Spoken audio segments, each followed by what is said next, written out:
Law of conservation of मास ये कहता है that in all physical and chemical changes total mass of the system remains constant.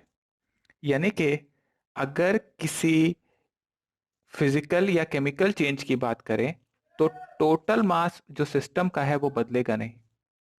Initially जो total mass था बाद में भी वही टोटल मास होगा। यानी दूसरे शब्दों में इसे कहते हैं इन एनी फिजिकल और chemical change mass is neither created nor destroyed. That is mass ना तो क्रिएट होगा और ना ही डिस्ट्रॉय होगा। तो इसको आप ऐसे भी लिखते थे that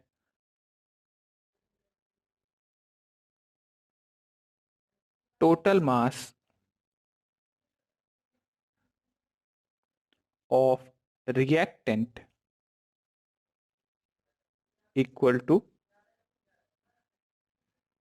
final total mass of product. यहां पे इनिशियल करना पड़ेगा आपको। Initial total mass of reactant जो था वो final total mass of product के बराबर होगा। ये आप ये मानते हुए कर रहे हैं that reaction is complete.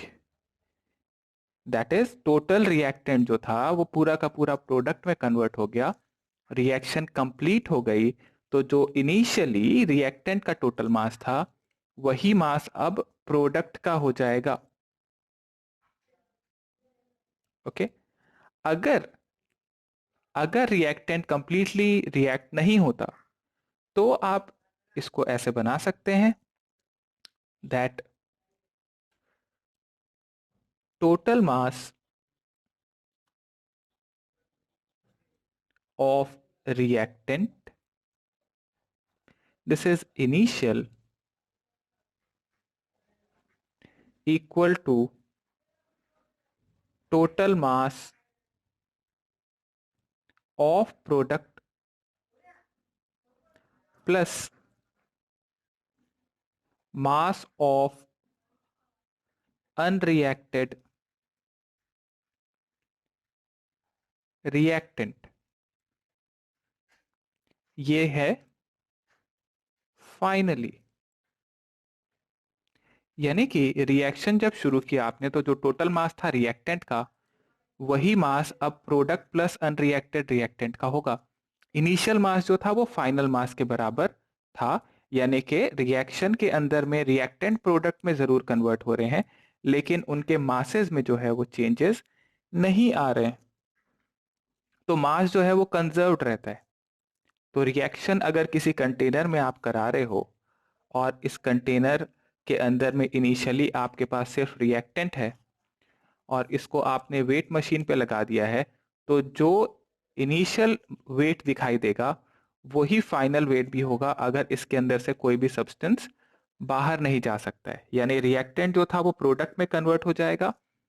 Reactant से प्रोडक्ट में कन्वर्ट जरूर हो रहा है लेकिन जो भी रिएक्टेंट का मास था वही अब मास ऑफ प्रोडक्ट में कन्वर्ट हो जाएगा। जो भी रिएक्टेंट था वो प्रोडक्ट में कन्वर्ट होगा तो वेट्स जो होंगे वो कंजर्व्ड रहेंगे।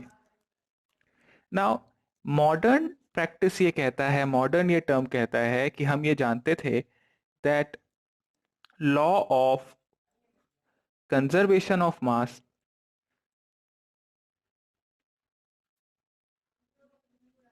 is not always valid since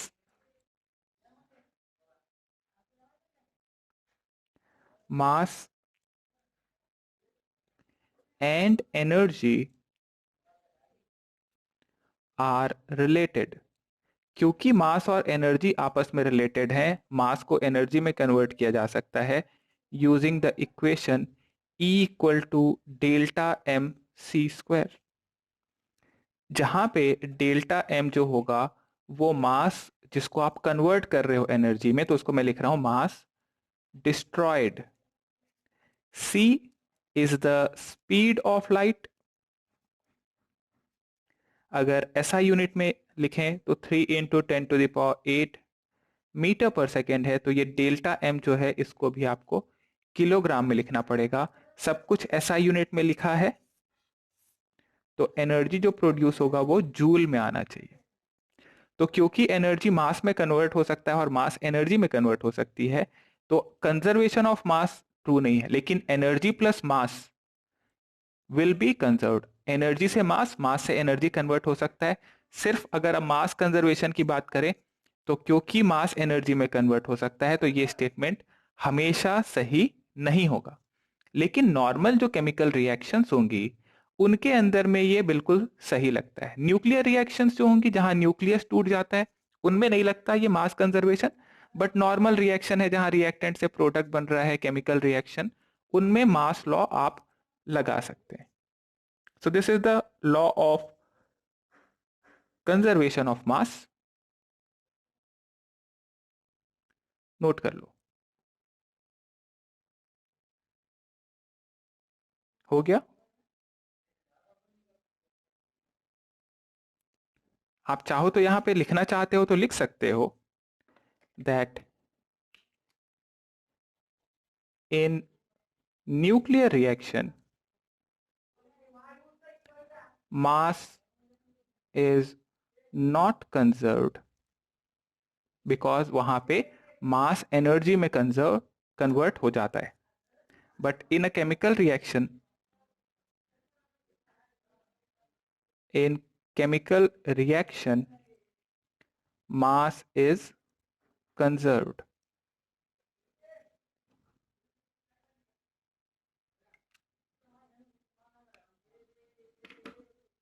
okay, note कर लिया हमने।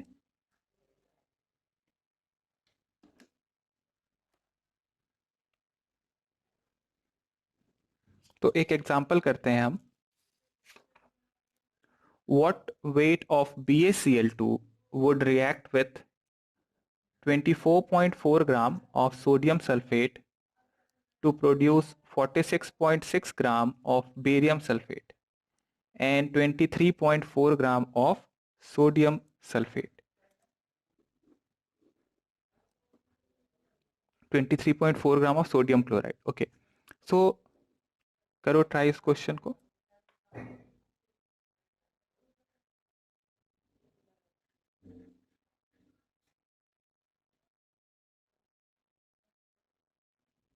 सो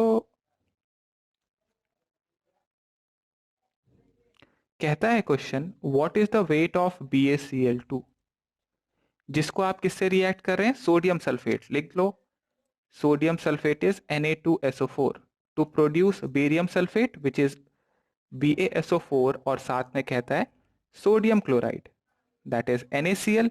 बैलेंस करना है तो यहाँ 2 लगा देंगे। कहता है BaSO4 कितना प्रोड्यूस होना है? 46.6 ग्राम, और सोडियम क्लोराइड 23.4 ग्राम। Na2SO4 जिसके साथ रिएक्ट करा रहे हैं 24.4 ग्राम, और BaCl2 कितना है नहीं पता, लेट इट बी x ग्राम। अब मैं जानता हूं कि इनिशियली जो रिएक्ट हुआ होगा, initial mass of reactant should be equal to final mass of product, that is x plus 24.4 equal to 46.6 plus 23.4, और यहां से x की वैल्यू आ जाएगी 45.6 gram of BaCl2 will be required. सीधा सीधा मास कंजर्वेशन से हमने निकाला कि इनिशियली जो मास ऑफ रिएक्टेंट रहना चाहिए वो फाइनल मास ऑफ प्रोडक्ट के बराबर होना चाहिए। तो क्यों ना दोनों को सेम को इक्वेट कर दिया जाए।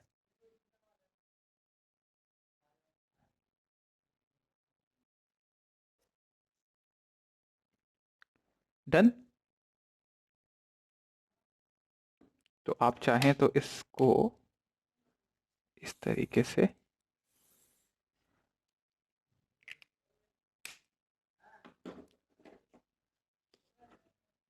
नोट करो।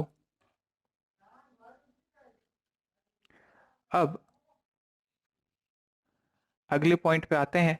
Second number, law of definite proportion.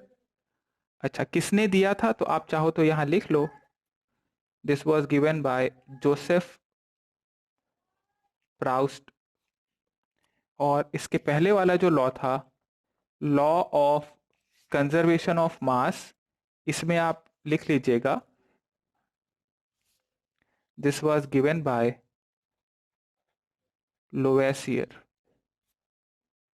Law of conservation of mass was given by Lavoisier and law of definite proportion constant composition was given by Joseph Proust. तो लॉ ऑफ डेफिनिट प्रपोर्शन ये कहता है that in a chemical compound always contain the same element combined together in same proportion by mass. That is, in a chemical compound has a fixed composition and it does not depend on the method of its preparation or the source from which it is obtained. That is, कोई भी अगर chemical compound है तो उसके अंदर में जो elements जुड़े होंगे वो सेम एलिमेंट्स जुड़े होंगे, सेम एलिमेंट्स कंबाइन टुगेदर, और सेम प्रपोर्शन में ही जुड़े हुए होने चाहिए, अलग अलग प्रपोर्शन में नहीं जुड़ सकते।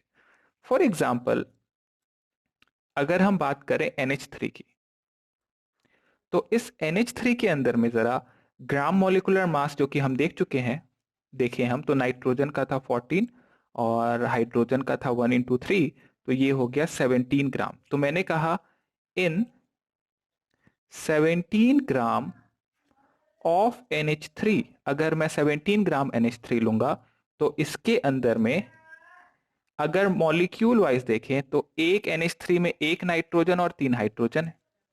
तो 17 ग्राम NH3 में आप देखते हैं नाइट्रोजन होगा और हाइड्रोजन होगा। कितना नाइट्रोजन और कितना हाइड्रोजन? तो एक मॉलिक्यूल में एक नाइट्रोजन, तो एक मोल में एक मोल नाइट्रोजन होगा। तो 17 gram of NH3 means 1 mole, right? तो एक मोल नाइट्रोजन यानी कि हो जाएगा 14 ग्राम, और हाइड्रोजन 3 मोल होगा, और एक मोल हाइड्रोजन का वेट है 1 ग्राम, 3 मोल का हो जाएगा 3 ग्राम। यानी कि NH3 में अगर आप वेट रेशियो देखोगे नाइट्रोजन इज टू हाइड्रोजन, तो वो हमेशा 14:3 ही आएगा। इससे फर्क नहीं पड़ता कि आप NH3 कौन से मेथड से बना रहे हो या आप कहां से NH3 लेके आ रहे हो, जो वेट रेशियो है वो फिक्स्ड होगा। Law of definite proportion, proportion definite होगा, कंपोजिशन कांस्टेंट होगा।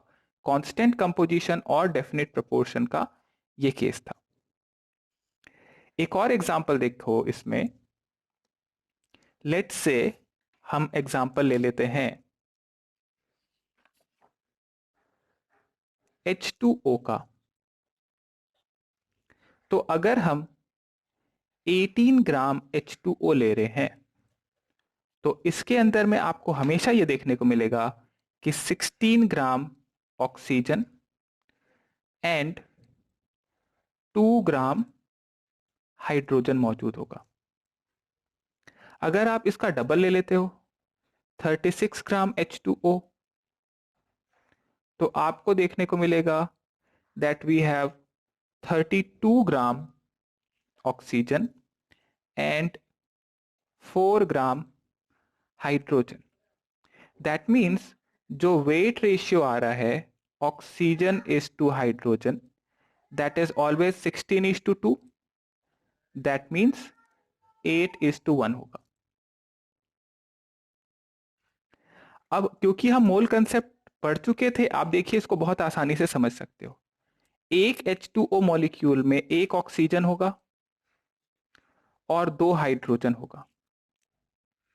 तो अगर मेरे पास 1 मोल H2O है तो मेरे पास 1 मोल ऑक्सीजन है एंड 2 मोल हाइड्रोजन के हैं। 1 मोल H2O का वेट कितना होगा? ग्राम मॉलिक्यूलर मास के बराबर, जो कि है 18 ग्राम। 1 मोल ऑक्सीजन का वेट कितना होगा? 16 ग्राम O एटम का, और 1 मोल हाइड्रोजन का सॉरी 2 मोल हाइड्रोजन है, तो वो हो जाएगा 2 ग्राम। तो मोल कंसेप्ट से आप इसको समझ सकते हो, लेकिन आप ऐसे भी देखें कि वेट रेशियो लेके आए हो, या आपने H2 और O2 को रिएक्ट करके H2O बनाया, या फिर आप कहीं सी से पानी लेके आए हो, irrespective of the source and irrespective of the method of preparation, किसी भी कंपाउंड के अंदर में जो रेशियो होंगे एलिमेंट्स के, वो वेट वाइज फिक्स्ड होंगे। यहाँ 8:1 रेशियो देखने को मिल रहा है। मोल रेशियो, इसको एट वेट रेशियो को बाद में मोल रेशियो में कन्वर्ट कर देते कि 2:1 hydrogen is to oxygen moles के टर्म में देखने को मिलता था। ओके, नोट कर लिया।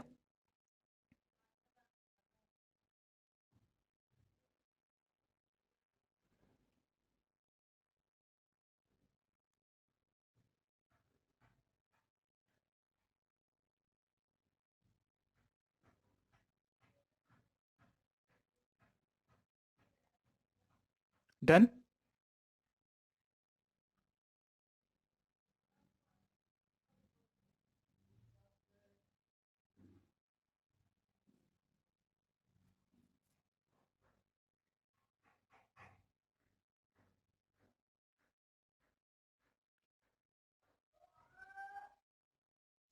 ओके, चलो एक एग्जांपल करो इसके ऊपर। So weight of copper oxide obtained by treating 2.16 gram of metallic copper with nitric acid and subsequent ignition was 2.70 gram.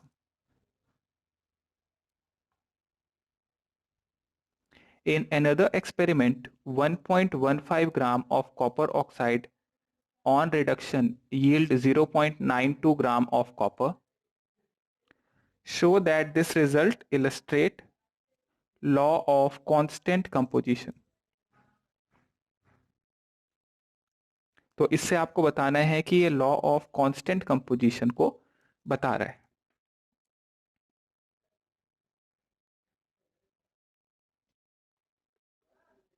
सो कह ये रहा है यहाँ पे कि copper oxide, mass of copper oxide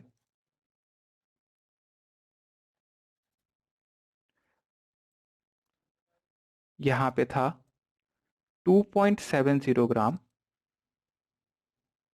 और रिएक्शन के बाद 2.16 ग्राम मेटालिक कॉपर आ गया, यानी कि वेट ऑफ कॉपर जो था, mass of copper that is 2.16। तो मास ऑफ ऑक्सीजन,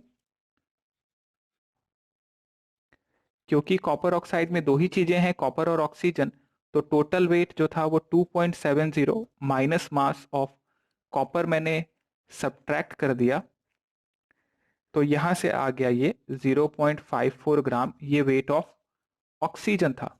फिर इसी कॉपर ऑक्साइड का दूसरा एक्सपेरिमेंट कह रहा है जिसमें 1.15 ग्राम कॉपर ऑक्साइड लिया और इसको रिड्यूस कर दिया, रिड्यूस करने से इतना 0.92 ग्राम कॉपर मिला। तो अगले वाले केस में आते हैं, case 2।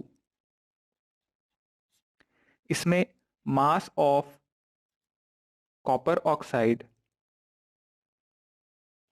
is 1.15 gram, mass of copper is 0.92 gram, तो mass of oxygen is 1.15 minus 0.92, और ये कितना आ जाता है 0.23।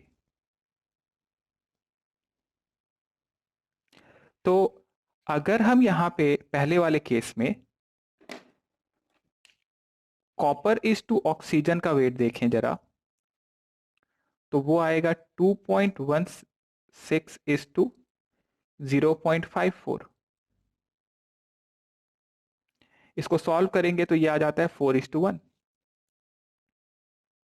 नेक्स्ट केस में यहां पे अगर आप निकालोगे कॉपर इज टू ऑक्सीजन, तो ये आएगा 1 पॉइंट, कॉपर आएगा 0.9, 0.92 इज टू 0.23। देखो कॉपर का वेट और ऑक्सीजन का वेट दोनों को अलग अलग निकाला।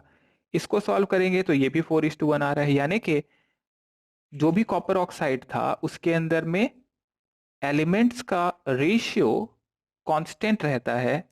इसका मतलब लॉ ऑफ कांस्टेंट प्रपोर्शन यहां पे वैलिड होगा।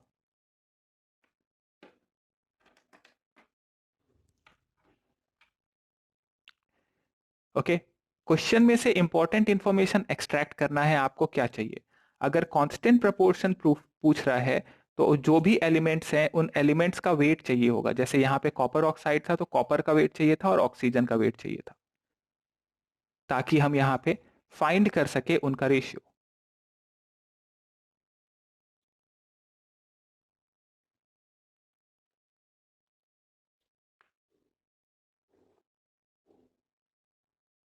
हो गया?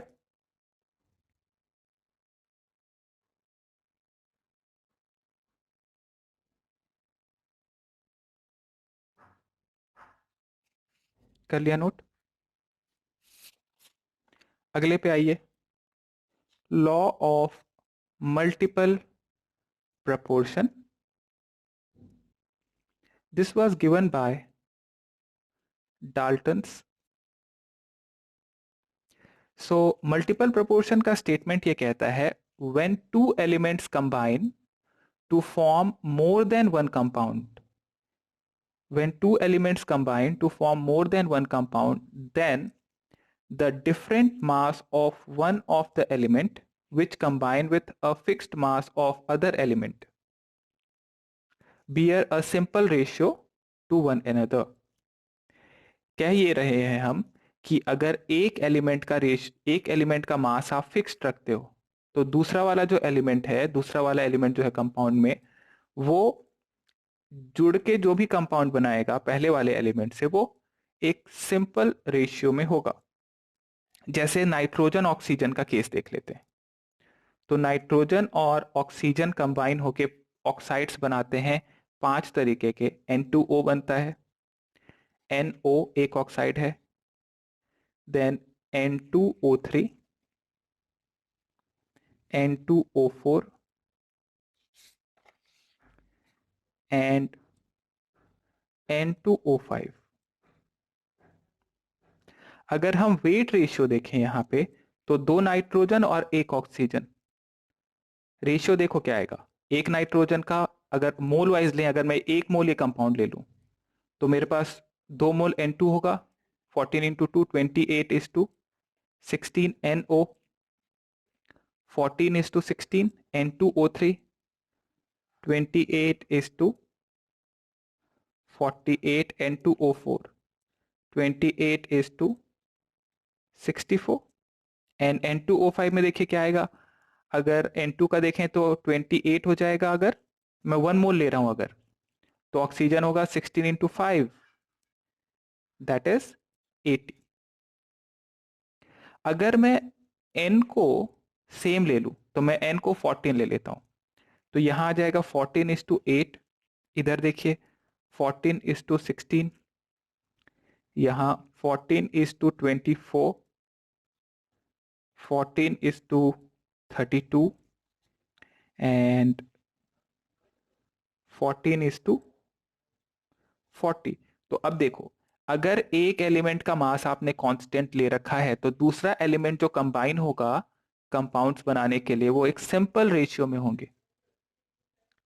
सिंपल रेशियो में देखिए 8 16 24 32 एंड 40 सिंपल रेशियो में होंगे वो एक दूसरे के साथ। तो यहां आप कह सकते हो कि ये जो रेशियो आ रहा है ऑक्सीजन का, ये 1:2:3:4 है इन 5।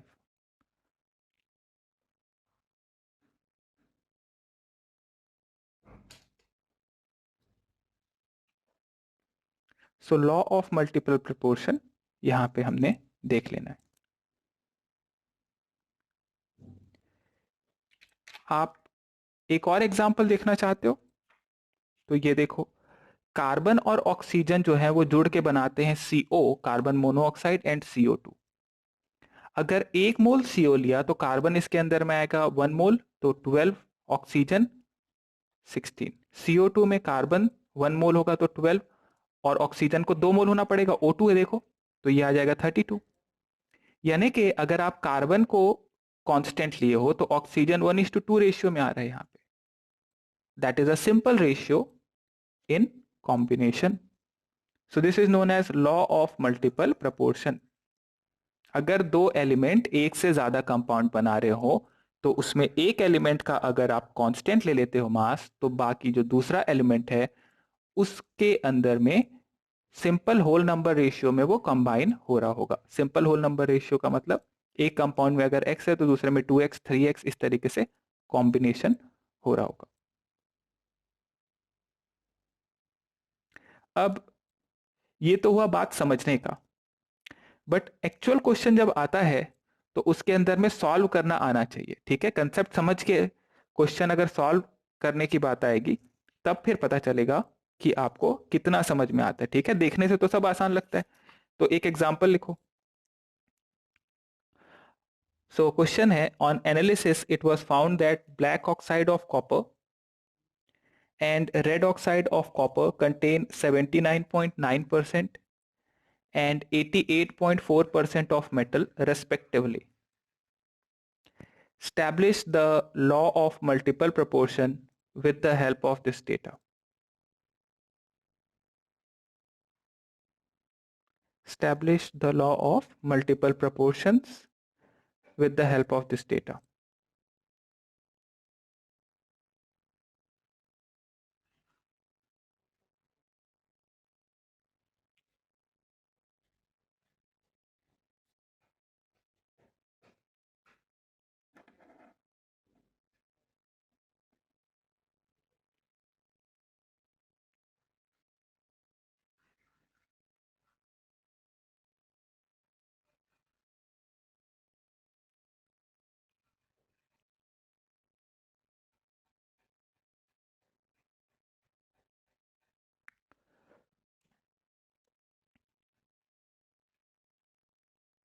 So in this case,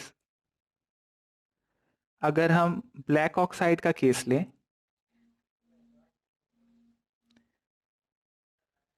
in black oxide अगर 100 ग्राम ले लें हम, तो हमको ये दिखाई देता है दैट कॉपर इज 79.9, तो ऑक्सीजन होगा 100 minus 79.9, that is 10.1 gram.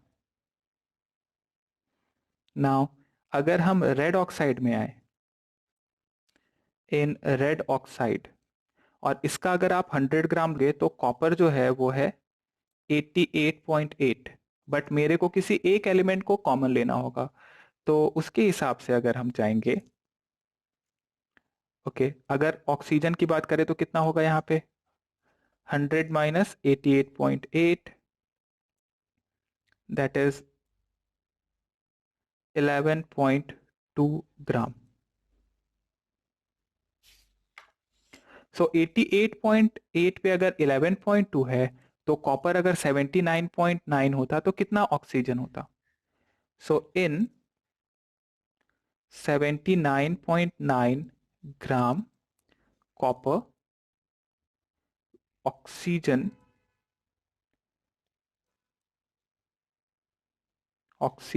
present is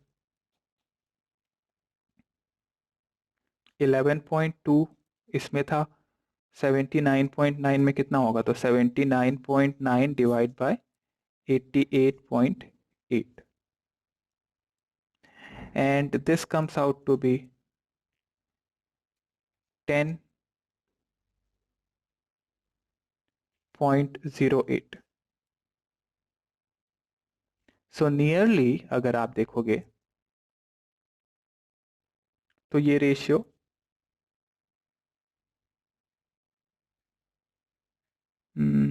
कुछ गड़बड़ है, 2:1, यहाँ पे 20:1 आएगा, 20.1 आना चाहिए था।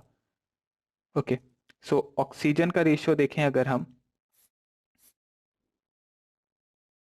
तो वो होगा 20.1 is to 10.8, that is nearly equal to 2:1 in weight terms।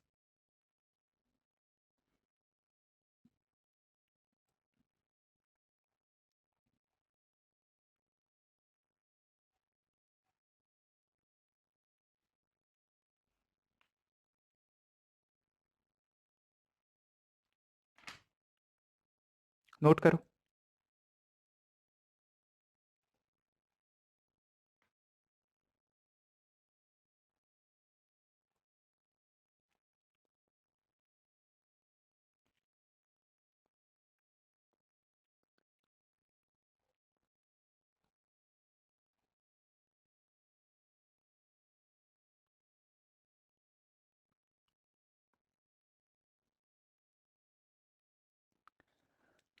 Okay, next law is the law of reciprocal proportion.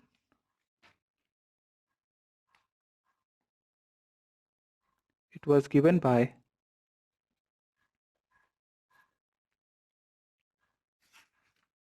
रिच्टर।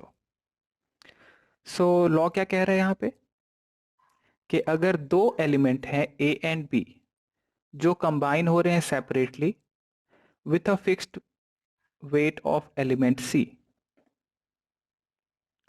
So either they will be same, यानी कि जिस रेशियो में कंबाइन हो रहे हैं वो सेम होगा, या some simple multiple of weight होगा with A and B combine directly with each other. तो जिस रेशियो में A और B कंबाइन हो रहे हैं उस रेशियो का मल्टीपल होगा C के साथ combination.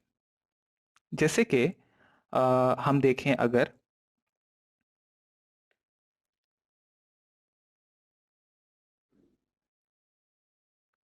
CH4 and H2O, CH4 and H2O, इसके अंदर में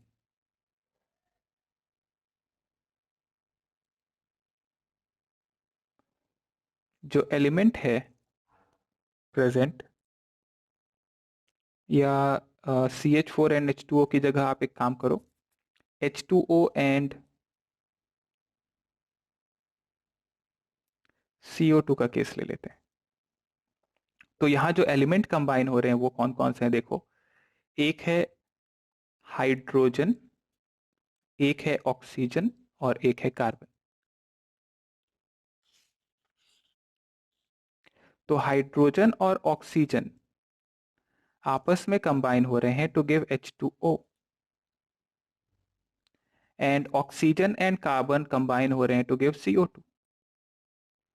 तो अगर जो दो एलिमेंट हैं हाइड्रोजन और कार्बन वो आपस में कंबाइन हो, जो कि है यहाँ पे CH4, तो वो एक सिंपल रेशियो में कंबाइन होंगे। किसके सिंपल रेशियो में? उस सिंपल रेशियो में जिसमें कार्बन और ऑक्सीजन यहाँ कंबाइन हो रहे थे और हाइड्रोजन और ऑक्सीजन। सो एग्जाम्पल के लिए अगर हम यहाँ पे ऑक्सीजन का 16 ग्राम लेते, तो 16 ग्राम ऑक्सीजन के साथ 2 ग्राम हाइड्रोजन कंबाइन होता तो H2O मिल रहा था।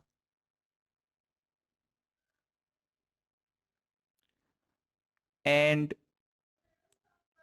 16 ग्राम अगर ऑक्सीजन लिया तो देखो 32 ग्राम पे 14 आना 12 आना चाहिए था, तो 16 लिया है तो यहाँ पे 6 ग्राम आएगा। तो CH4 अगर आप देखें तो इसके अंदर में रेशियो आता है 12:4। जैसे यहाँ हाइड्रोजन ऑक्सीजन देखो, H2O में जो कॉम्बिनेशन आ रहा था इसके अंदर में हाइड्रोजन इज टू ऑक्सीजन कितना था, 2:16। और कार्बन ऑक्सीजन कंबाइन हो रहे थे तो CO2 में रेशियो आ रहा क्या था, 12:32। तो C और H जब आपस में जोड़ेंगे तो वो ऐसे रेशियो में जोड़ेंगे सच दैट वो जो दो एलिमेंट में जोड़े थे उसका एक सिंपल रेशियो हो। जैसे यहाँ जुड़ रहा है 12:4, तो कार्बन जो जुड़ रहा था वो 12 था, यहाँ भी 12 है। हाइड्रोजन जो जुड़ रहा है वो देखो वो है यहाँ 16, तो इधर आ गया 4, 16 का एक ratio. Okay, so this is the law of reciprocal proportion. इसको कहते हैं लॉ ऑफ रेसिप्रोकल प्रपोर्शन। सो इसी तरीके से अगर हम एक और एग्जांपल देखें,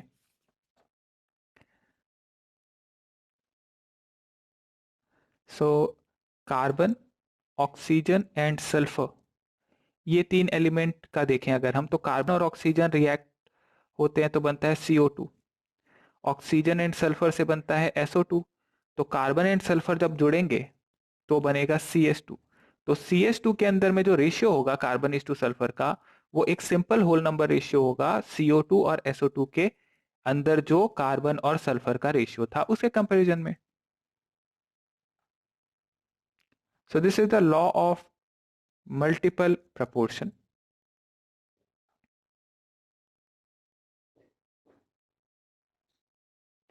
ओके, सो नेक्स्ट लॉ पे आते हैं, Gay-Lussac's law of gaseous volume. So law ये कहता है that when gases react with each other in simple ratio and their volume and their product are also in gaseous state, so the volume of product is also bear a simple whole number ratio with the volume of gaseous reactant when all volumes are measured under similar condition of temperature and pressure। यानी temperature और pressure अगर आपने constant रखा है और reactant और product सब के सब गैस हो, तो उस केस में अगर रिएक्टेंट और प्रोडक्ट रिएक्ट हो रहे हो सिंपल होल नंबर रेशियो में, तो प्रोडक्ट भी सिंपल होल नंबर रेशियो में ही आएगा। For example, CO gas reacts with O2 gas to give CO2 gas. अगर रिएक्शन को आप बैलेंस करेंगे तो यहां पे हाफ आ जाएगा। अगर मान लो कार्बन मोनोऑक्साइड का वॉल्यूम V है, तो O2 जो रिएक्ट होगा इससे, वो अगर V वॉल्यूम है तो इसको हाफ V होना पड़ेगा। और यहां से जो CO2 बनेगा वो कितना बनेगा, तो 1:1/2 यानी V/2 V/2V। Okay, so simple ratio में अपने को अगर सबके सब गैस हो तो रिएक्टेंट एंड प्रोडक्ट ये सब सिंपल होल नंबर रेशियो में ही मिलना चाहिए। यानी कि अगर मान low carbon monoxide 2V react होता तो O2 उसके साथ रिएक्ट होना होता फिर V, और CO2 जो यहां से बनता वो होता 2V। अब V की जगह मैं 1 लीटर यूज कर सकता हूं, 2 लीटर यूज कर सकता हूं, 22.4 लीटर यूज कर सकता हूं, डिपेंड करता है मुझको क्या चाहिए। एक और एग्जांपल से देख लो इसको। For example, N2 gas reacts with 3H2 gas to give 2NH3 gas। मान लेता हूं मैं ये रिएक्शन 100% आगे की तरफ जा रही है, तो अब यहां पे जो रेशियो है वो 1:3:2 है। दैट मीन्स अगर V वॉल्यूम N2 का रिएक्ट हो रहा है और H2 का वॉल्यूम रिएक्ट होगा 1:3 में यानी कि 3V, तो NH3 जो बनेगा वो होगा कितना होगा, 2V। तो बताओ अगर मैं 2V ले लूं यहाँ पे N2, तो H2 कितना होना चाहिए और NH3 कितना होना चाहिए। और अगर मैं यहाँ ले लूं 1.5V, तो बताओ NH3 और N2 कितना होना चाहिए।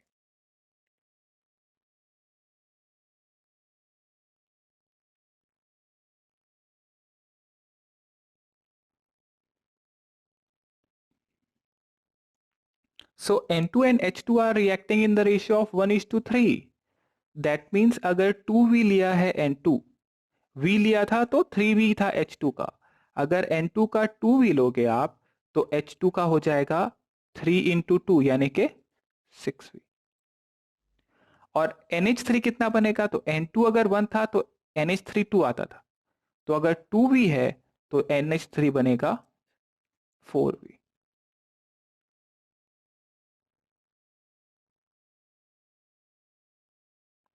देन अगर आपने 1.5 लिया है तो 3:1 था, तो 1.5 है तो यहां पे हो जाएगा V/2। और NH3 कितना बनेगा, तो यहां पे ये आ जाएगा V, वॉल्यूम V। लेट से मैं आपसे कहता हूं कि 22.4 लीटर N2 रिएक्ट हो रहा है। तो बताइए आप कि H2 कितना रिएक्ट होना चाहिए इसके साथ और NH3 कितना बनना चाहिए।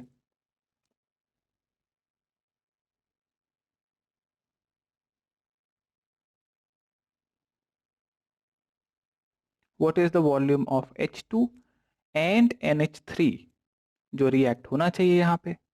रेशियो आपको अगर समझ में आ गया है तो इस क्वेश्चन में अब कुछ बचा ही नहीं है। तो अगर 20V to 3V कैसे पता चला 3 रेशियो देखो स्टिक्योमेट्री को। स्टिक्योमेट्री क्या होता है, जो भी सिंबल है उसके आगे लगा हुआ नंबर उसको स्टिक्योमेट्री कहते हैं। तो अगर 1:3 है तो 22.4 है तो 22.4 इंटू 3 कर देंगे आप, दैट इज 67.2 लीटर। इधर आओ तो 1:2, 1:2 तो 22.4 है तो 22.4 इंटू 2 होना चाहिए लीटर में। दैट मीन्स ये हो जाएगा 44.8 litre and that will be the answer. अब यहाँ पे कुछ भी एक रेशियो लिया जा सकता था 22.4 की जगह या H2 की जगह, या बोल देता NH3 इतना बन रहा है तो बताओ N2 और H2 कितना होता। रेशियो समझ में आना चाहिए कंबाइनिंग वॉल्यूम्स का, और वो कंबाइनिंग वॉल्यूम कौन से रेशियो में होंगे, तो आप ये कह सकते हो स्टिक्योमेट्री के रेशियो में। बट जरूरी ये है गेल-ल्यूसैक्स लॉ लगाने के लिए कि सब के सब गैस में होने चाहिए। रिएक्टेंट गैस में, प्रोडक्ट गैस में नहीं है, तो जो जो गैस में है उनके ऊपर लगेगा, जो सॉलिड और लिक्विड होंगे उनके ऊपर नहीं लगेगा। चलो एक एग्जांपल और ट्राई करो। For the gaseous reaction H2 plus Cl2 giving 2HCl, if 40 milliliter of hydrogen is completely react with chlorine, then find out the required volume of chlorine and the volume of HCl produced and the volume of produced HCl। तो जल्दी से solve करो और बताओ Cl2 और HCl कितना लगेगा।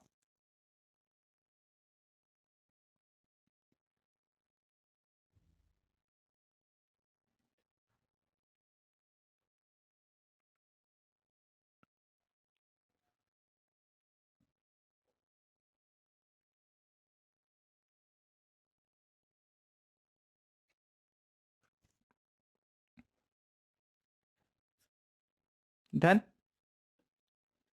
So we have H2 plus Cl2 giving 2HCl और क्वेश्चन कहता है gaseous reaction, that means H2 gas है, Cl2 गैस है और HCl भी गैस है।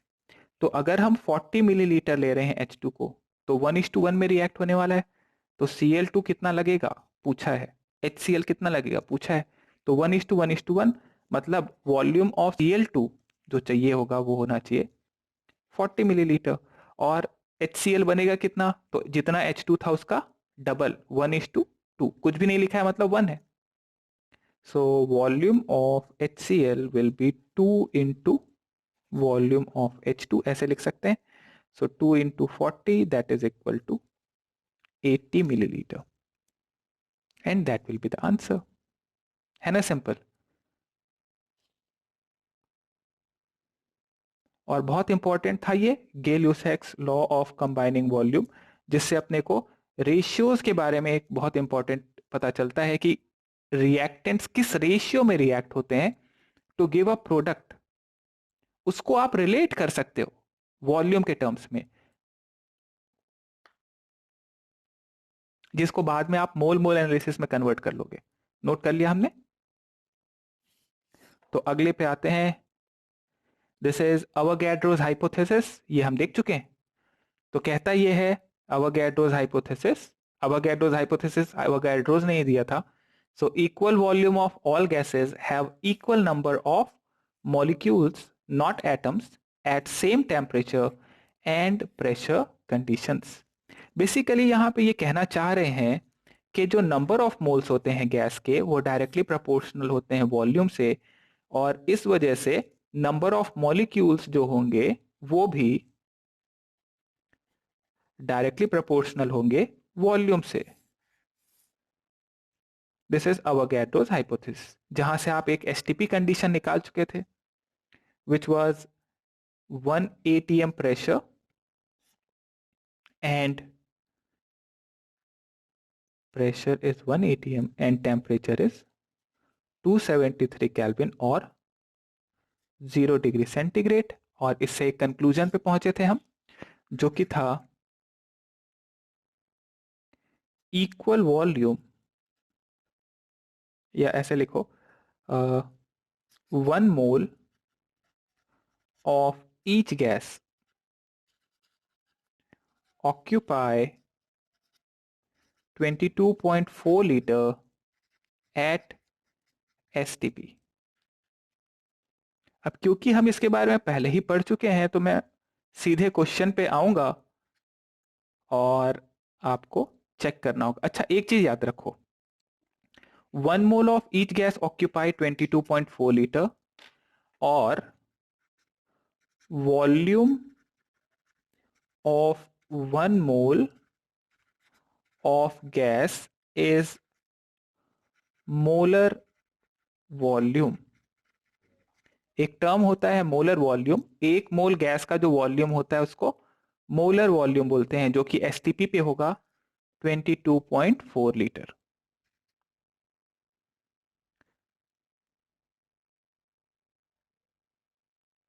चलो तो क्वेश्चन बताओ, calculate the volume in litre of 20 gram hydrogen gas at STP.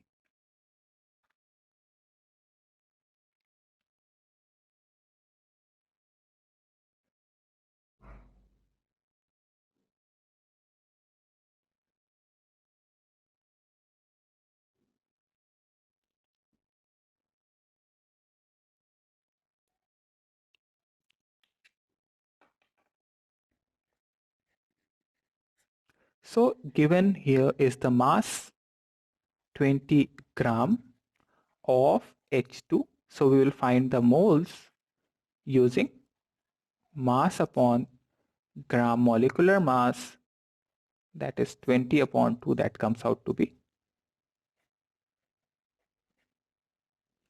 Now mole निकाल लिया और पूछा है volume of gas at STP.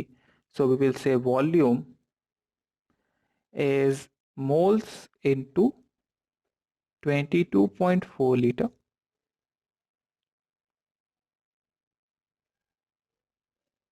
that comes out to be 10 into 22.4 liter, that is 224 liter of H2 gas, and that is the answer.